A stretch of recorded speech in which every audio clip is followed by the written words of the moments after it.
जय श्री कृष्णा। दोस्तों, कैसे हैं आप सभी? उम्मीद करते हैं कि आप सभी अच्छे होंगे। दोस्तों, आज हम सुनेंगे श्रीमद् भागवत महापुराण कथा 10वें स्कंद पूर्वार्ध का तीसरा अध्याय। इस अध्याय में आज हम सुनेंगे भगवान श्री कृष्ण का प्राकट्य। श्री सुखदेव जी कहते हैं, परीक्षित, अब समस्त शुभ गुणों से युक्त बहुत सुहावना समय आया। रोहिणी नक्षत्र था। आकाश के सभी नक्षत्र, ग्रह और तारे शांत सौम्य हो रहे थे। दिशाएं स्वच्छ प्रसन्न थी। निर्मल आकाश में तारे जगमगा रहे थे। पृथ्वी के बड़े बड़े नगर, छोटे छोटे गांव, अहिरों की बस्तियां और हीरे आदि की खानें मंगलमय हो रही थी। नदियों का जल निर्मल हो गया था। रात्रि के समय भी सरोवरों में कमल खिल रहे थे। वन में वृक्षों की पत्तियां रंग बिरंगे पुष्पों के गुच्छों से लद गई थी।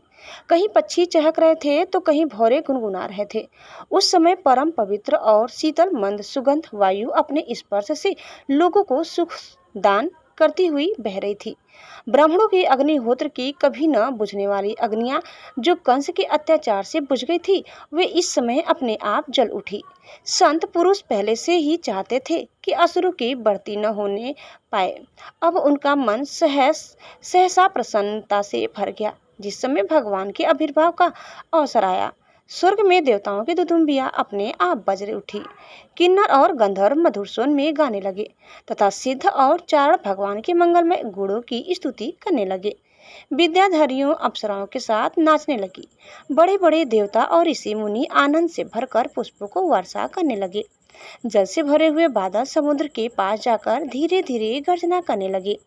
जन्म मृत्यु के चक्र से छुड़ाने वाले जनार्दन के अवतार का समय था निरीश। चारों ओर अंधकार का साम्राज्य था। उसी समय सबके हृदय में विराजमान भगवान विष्णु देवरूपिणी देवकी के गर्भ से प्रकट हुए। जैसे पूर्व दिशा में 16 कलाओं से पूर्ण चंद्रमा का उदय हो गया हो। वसुदेव जी ने देखा, उनके सामने एक अद्भुत बालक है। उसके नेत्र कमल के समान कोमल और विशाल है। 4 सुंदर हाथों में शंख, गदा, चक्र और कमल लिए हुए है। वक्ष स्थल पर श्री वत्स का चिन्ह, अत्यंत सुंदर सुवर्णमयी रेखा है। गले में कौस्तुभ मणि झिलमिला रही है। वर्षाकालीन मेघ के समान परम सुंदर श्यामल शरीर पर मनोहर पीतांबर फहरा रहा है। बहुमूल्य वैदुर्य मणि के किरीट और कुंडल की कांति से सुंदर सुंदर घुंघराले बाल सूर्य की किरणों के समान चमक रहे हैं। कमर में चमचमाती करधनी की लड़ियां लटक रही है। बाहों में बाजूबंद और कलाइयों में कंकड़ शोभायमान हो रहे हैं। इन सब आभूषणों से सुशोभित बालक के अंग अंग से अनोखी छटा छिटक रही है। जब वसुदेव जी ने देखा कि मेरे पुत्र के रूप में स्वयं भगवान ही आए हैं, तब पहले तो उन्हें असीम आश्चर्य हुआ। फिर आनंद से उनकी आंखें खिल उठी। उनका रोम रोम परमानंद में मग्न हो गया। श्री कृष्ण महोत्सव मनाने की उतावली में उन्होंने उसी समय ब्राह्मणों के लिए 10,000 गायों का संकल्प कर दिया। परीक्षित, भगवान श्री कृष्ण अपनी अंग कांति से सूतिका गृह को जगमगा कर रहे थे। जब वसुदेव जी को यह निश्चय हो गया कि ये तो परम पुरुष परमात्मा ही है, तब भगवान का प्रभाव जान लेने से उनका सारा भय जाता रहा। अपनी बुद्धि स्थिर करके उन्होंने भगवान के चरणों में अपना सर झुका दिया और फिर हाथ जोड़कर वे उनकी स्तुति करने लगे। वसुदेव जी ने कहा, मैं समझ गया कि आप प्रकृति से अति साक्षात पुरुषोत्तम हैं। आपका स्वरूप है केवल अनुभव और केवल आनंद। आप समस्त बुद्धियों के एकमात्र साक्षी हैं। आप ही सर्ग के आदि में अपनी प्रकृति से इस त्रिगुणमय जगत की सृष्टि करते हैं। फिर उसमें प्रविष्ट न होने पर भी आप प्रविष्ट के समान जान पड़ते हैं। जैसे जब तक महत्व आदि कारण तत्व पृथक पृथक रहते हैं, तब तक उनकी शक्ति भी पृथक होती है। जब वे इंद्रिया आदि 16 विकारों के साथ मिलते हैं, तभी इस ब्रह्मांड की रचना करते हैं और इसे उत्पन्न करके इसी में अनुप्रविष्ट से जान पड़ते हैं। परंतु सच्ची बात तो यह है कि वे किसी भी पदार्थ में प्रवेश नहीं करते। ऐसा होने का कारण है कि उनसे बनी हुई जो भी वस्तु है, उनमें वे पहले से ही विद्यमान रहते हैं।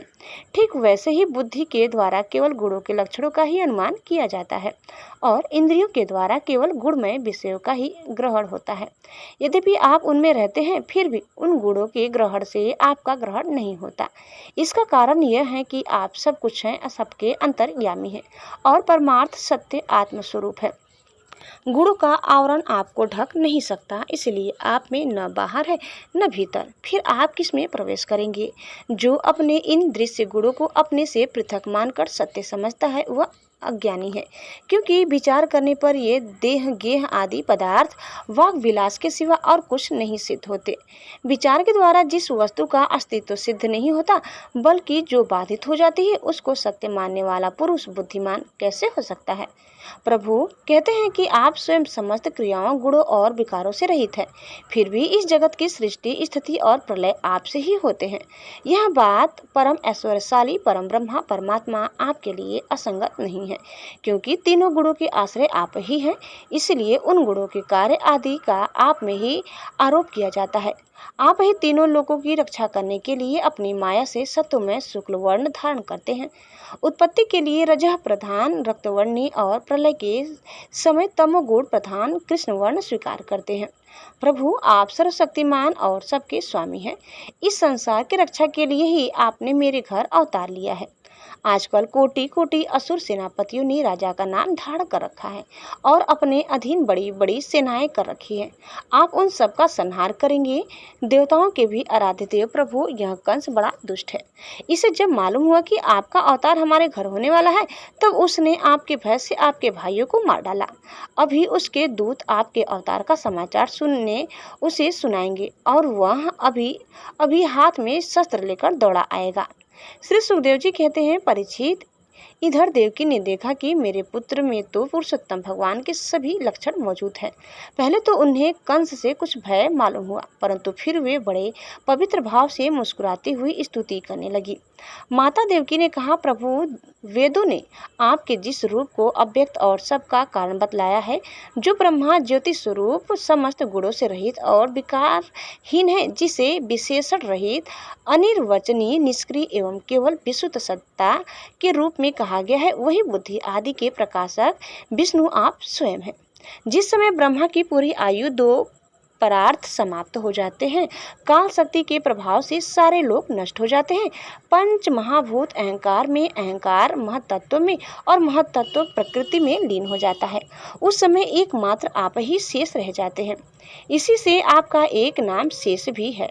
प्रकृति के एकमात्र सहायक प्रभु निमेष से लेकर वर्ष पर्यंत अनेक विभागों में विभक्त जो काल है, जिसकी चेष्टा से यह संपूर्ण विश्व सचेष्ट हो रहा है और जिसकी कोई सीमा नहीं है, वह आपकी लीला मात्र है। आप सर्वशक्तिमान और परम कल्याण के आश्रय हैं। मैं आपकी शरण लेती हूँ। प्रभु, यह जीव मृत्युग्रस्त हो रहा है। यह मृत्यु रूप कराल ब्याल से भयभीत होकर संपूर्ण लोकांतरों में भटकता रहा है, परंतु इसे कभी भी ऐसा स्थान न मिल सका जहाँ यह निर्भय होकर रहे। आज बड़े भाग्य से इसे आपके चरणा बिंदु की शरण मिल गई है, अतः अब यह स्वस्थ होकर सुख की नींद सो रहा है। औरों की बात ही क्या, स्वयं मृत्यु भी इससे भयभीत होकर भाग गई है। प्रभु, आप है भक्त भयकारी भयहारी और हम लोग इस दुष्ट कंस से बहुत ही भयभीत है, अतः आप हमारी रक्षा कीजिए। आपका यह चतुर्भुज दिव्य रूप ध्यान से वस्तु है। इसे केवल मांस मज्जा में शरीर पर ही दृष्टि रखने वाले देहाभिमानी पुरुषों के सामने प्रकट मत कीजिए। मधुसूदन, इस पापी कंस को यह बात मालूम न हो कि आपका जन्म मेरे गर्भ से हो रहा है। मेरा धैर्य टूट रहा है। आपके लिए मैं कंस से बहुत डर रही हूँ। विश्वात्मन, आपका यह रूप अलौकिक है। आप शंख चक्र गदा और कमल की शोभा से युक्त अपना यह चतुर्भुज रूप छिपा लीजिए। प्रलय के समय आप इस संपूर्ण विश्व को अपने शरीर में वैसे ही स्वाभाविक रूप से धारण करते हैं जैसे कोई मनुष्य अपने शरीर में रहने वाले छिद्र रूप आकाश हो। वही परम पुरुष परमात्मा आप मेरे गर्भवासी हुए। यह आपकी अद्भुत मनुष्य लीला नहीं तो और क्या है। श्री भगवान ने कहा, देवी, स्वयंभू मनवंतर में जब तुम्हारा पहला जन्म हुआ था, उस समय तुम्हारा नाम था पृश्नि और ये वसुदेव सुतपा नाम के प्रजापति थे। तुम दोनों के हृदय बड़े शुद्ध थे। जब ब्रह्मा जी ने तुम दोनों को संतान उत्पन्न करने की आज्ञा दी, तब तुम दोनों ने इंद्रियों का दमन करके उत्कृष्ट तपस्या की। तुम दोनों ने वर्षा, आयु, वायु, घाम, शीत, उष्ण आदि काल के विभिन्न गुणों को सहन किया और प्राणायाम के द्वारा अपने मन के मैल को धो डाले। तुम दोनों कभी सूखे पत्ते खा लेते और कभी हवा पीकर ही रह जाते। तुम्हारा चित्त बड़ा शांत था। इस प्रकार तुम लोगों ने मुझसे अभिष्ट वस्तु प्राप्त करने की इच्छा से मेरी आराधना की। मुझ में चित्त लगाकर ऐसा परम दुष्कर और घोर तप करते करते देवताओं के 12 वर्ष बीत गए। पुण्यमयी देवी, उस समय मैं तुम दोनों पर प्रसन्न हुआ, क्योंकि तुम दोनों ने तपस्या, श्रद्धा और प्रेममयी भक्ति से अपने हृदय में नित्य निरंतर मेरी भावना की थी। उस समय तुम दोनों की अभिलाषा पूर्ण करने के लिए वर देने वालों का राजा मैं इसी रूप से तुम्हारे सामने प्रकट हुआ। जब मैंने कहा कि तुम्हारी जो इच्छा हो मुझसे मांग लो, तब तुम दोनों ने मेरे जैसा पुत्र मांगा। उस समय तक विषय भोगों से तुम लोगों का कोई संबंध नहीं हुआ था, तुम्हारे कोई संतान भी न थी, इसलिए मेरी माया से मोहित होकर तुम दोनों ने मुझसे मोक्ष नहीं मांगा। तुम्हें मेरे जैसा पुत्र होने का वर प्राप्त हो गया और मैं वहां से चला गया। अब सफल मनोरथ होकर तुम लोग विषयों का भोग करने लगे। मैंने देखा कि संसार में शील, स्वभाव, उदारता तथा अन्य गुणों से मेरे जैसा दूसरा कोई नहीं है, इसलिए मैं ही तुम दोनों का पुत्र हुआ और उस समय मैं प्रसिन्न गर्भ के नाम से विख्यात हुआ। फिर दूसरे जन्म में तुम हुई अदिति और वसुदेव हुए कश्यप।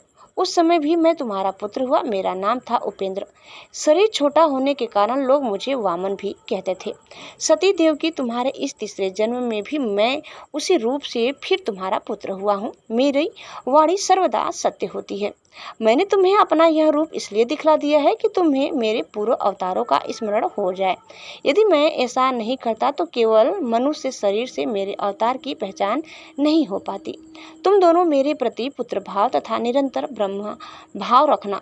इस प्रकार वात्सल्य, स्नेह और चिंतन के द्वारा तुम्हें मेरे परम पद की प्राप्ति होगी। श्री सुखदेव जी कहते हैं, भगवान इतना कहकर चुप हो गए। अब उन्होंने अपने योग माया से पिता माता के देखते देखते तुरंत एक साधारण शिशु का रूप धारण कर लिया। तब वसुदेव जी ने भगवान की प्रेरणा से अपने पुत्र को लेकर सुतिका गृह से बाहर निकलने की इच्छा की। उसी समय नंद पत्नी यशोदा के गर्भ से उस योग माया का जन्म हुआ, जो भगवान की शक्ति होने के कारण उनके समान ही जन्म रहित है। उसी योग माया ने द्वारपाल और पुरवासियों की समस्त इंद्रिय वृत्तियों की चेतना हर ली। वे सब के सब अचेत होकर सो गए। बंदी गृह के सभी दरवाजे बंद थे। उनमें बड़े बड़े किवाड़, लोहे के जंजीरें और ताले जड़े हुए थे। उनके बाहर जाना बड़ा ही कठिन था, परंतु वसुदेव जी भगवान श्री कृष्ण को गोद में लेकर ज्यों ही उनके निकट पहुंचे, त्यों ही वे सब दरवाजे अपने आप से खुल गए। ठीक वैसे ही जैसे सूर्योदय होते ही अंधकार हो जाता है। उस समय बादल धीरे धीरे गरज कर जल की फुहारें छोड़ रहे थे, इसलिए शेष जी अपने फनों से जल को रोकते हुए भगवान के पीछे पीछे चलने लगे। उन दिनों बार बार वर्षा होती रहती थी, इससे यमुना जी बहुत बढ़ गई थी। उनका प्रभाव गहरा और तेज हो गया था। तरल तरंगों के कारण जल फेन ही फेन हो रहा था। सैकड़ों भयानक भंवर पड़ रहे थे। जैसे सीतापति भगवान श्री राम जी को समुद्र ने मार्ग दे दिया था, वैसे ही यमुना जी ने भगवान को मार्ग दे दिया। वसुदेव जी ने नंद बाबा के गोकुल में जाकर देखा कि सब के सब गोप नींद में अचेत पड़े हुए हैं। उन्होंने अपने पुत्र को यशोदा जी की शैया पर सुला दिया और उनकी नवजात कन्या लेकर वे बंदी गृह से लौट आए। जेल में पहुंचकर वसुदेव जी ने उस कन्या को देवकी की शैया पर सुला दिया और अपने पैरों में बेड़ियां डाल ली तथा पहले की तरह वे बंदी गृह में बंद हो गए। उधर नंद पत्नी यशोदा जी को इतना तो मालूम हुआ कि कोई संतान हुई है, परंतु वे यह न जान सके कि पुत्र है या पुत्री, क्योंकि एक तो उन्हें बड़ा परिश्रम हुआ था और दूसरे योग माया ने उन्हें अचेत कर दिया था। दोस्तों, इस प्रकार कथा यही समाप्त होता है। उम्मीद करते हैं कि आपको जरूर पसंद आई होगी। कैसी लगी कमेंट करके बताइए। चैनल में नए हैं तो प्लीज़ लाइक, शेयर और सब्सक्राइब करना न भूलें। धन्यवाद। जय श्री कृष्णा, जय श्री मन नारायण। एक बार प्रेम से बोलिए श्री बांके बिहारी लाल की जय।